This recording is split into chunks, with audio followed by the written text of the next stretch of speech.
عرفتك ما غاديش تيقني الا قلت لك هذه واحد الشخصيه مغربيه حربت الدوله الوطاسيه والعثمانيه والبرتغال واسبانيا وكانت سبب في تمدد الدوله السعديه. ولكن المشكله نتاعك ما كتصبرش، وغير صبر باش تعرف التاريخ نتاعك. سنه 1509 ميلاديه تاسست الدوله السعديه بقياده محمد بن عبد الرحمن القائم بامر الله بالضبط في منطقه سوس. ولكن الاصل نتاع السعديين كيرجع لزيدان بن احمد اللي هو اول من دخل الى المغرب من سلالة السعديين بطلب من سكان درعا اللي جابوه من ينبوع اللي كاينه في الجزيره العربيه. ايوا سيدي مشات القضيه من زيدان حتى لمحمد بن عبد الرحمن اللي اسس الدوله السعديه مع ولادو اللي هما احمد الاعرج ومحمد المهدي الشيخ. ولكن دابا نسى عليا احمد الاعرج، ومرحبا بك في حلقه محمد المهدي الشيخ.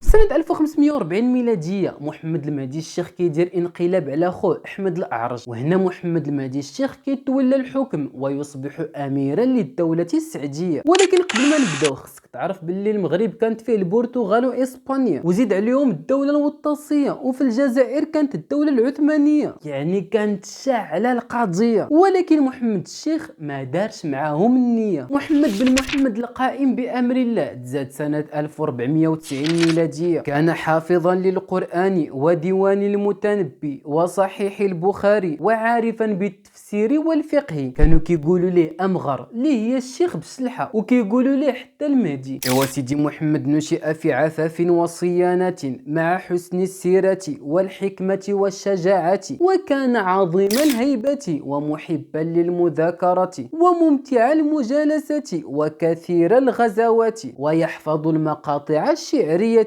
وكان كيقول ديما الناس كالناس والأيام واحدة والدهر كالدهر والدنيا لمن غلب. ومن بعد ما تخربت البلاد والبرتغال وإسبانيا أكثروا فيها الفساد، أول ما دار محمد الشيخ هو وحد كلمة العباد وأمر بالقتال والجهاد. هو يفتح حصن فونتي وحرر مدينة أزمور وأصيلة وأسفي، وهو يبني حصن أكادير، وما ننسوش باللي كان كيبني القناطر، وراه هو اللي بنى قنطرة وادي سبو ووادي ام الربيع وزيد عليها بزاف المشاريع. ايوا محمد الشيخ ترى على البرتغاليين من سواحل سوس المغربيه وعاود فتح التجاره البحريه مع الدول الاوروبيه، ومن ثم بدا كيدخل الاسلحه الناريه وكيبيع لهم السكر والمنتوجات المحليه. في سنه 1544 ميلاديه محمد الشيخ كيبيعوه ناس مراكش، وكيصبح الهدف نتاعو هو يرجع باقي المدن المغربيه، وهو يحرر مدينه مكناس وفاس العلميه اللي كانت حكمهم الدوله الوطاسيه. وفي سنه 1554 ميلاديه محمد المهدي الشيخ كيوحد المغرب تحت حكم الدوله السعديه بالمساعده نتاع ولادو اللي هما محمد وعبد القادر، وكينهي الوجود نتاع بني وطاس والمناصرين نتاعهم، واللي قبدو كيتجه لمراكش اللي ولات هي العاصمه نتاع الدوله السعديه. ايوا من بعد ما نهى محمد الشيخ وجود نتاع الدوله الوطاسيه وتهنى على سواحل سوس المغربيه، قد توجهت انظاره الى الدوله العثمانيه، وكان كيشوف باللي هو اولى بالمغرب الاوسط، وهذا الشيء اللي خلاه يمشي حرر مدينة تلمسان. وفي سنة 1551 ميلادية محمد الشيخ كيدخل لمدينة تلمسان وكينهي الوجود التركي منها وكيستقر فيها. ولكن الأتراك من بعد كيردوها، وعاود تاني محمد المهدي كيحاصرهم وكيحاول يرجعها، ولكن المقاومة التركية كانت أكثر قوة. ولكن فاش تمدت الدولة السعدية في المغرب كيصيفط السلطان سليمان القانوني رسالة لمحمد الشيخ كيهنئو بالحكم وكيطلب منه باش يدعي معاه في المنابر نتاع المغرب ويدير سميتو في العملة المحلية ويكون تابع للخلافة العثمانية. وهذا الشيء اللي خلى السلطان محمد الشيخ يتعصب وهو يرد على المرسول اللي جاب الرسالة وقال ليه لا جواب لك عندي حتى أكون بمصر إن شاء الله، وحينئذ سأكتب لسلطان القواري. وفي سنة 1554 ميلادية الدولة العثمانية كتصيفط الإمام عبد الله الخروبي باش يدير الهدنة مع الدولة السعدية ويدير ترسيم الحدود مع الدولة العثمانية. ولكن السلطان محمد الشيخ كيرفض وكيقول ليه اوهوي. كان محمد المهدي الشيخ كيسمي سليمان القانوني بالسلطان الحواتة، حيت كانت الدولة العثمانية معروفة بالأساطيل في البحر، وكان محمد الشيخ ضد الوجود نتاع الترك وخاصة في المغرب الأوسط، حيت كان كيشوف باللي هو أولى بالمنطقة. وهذا الشيء اللي خلى الصراع يبقى بيناتهم حتى كيتقتل محمد الشيخ من طرف الدولة العثمانية. كان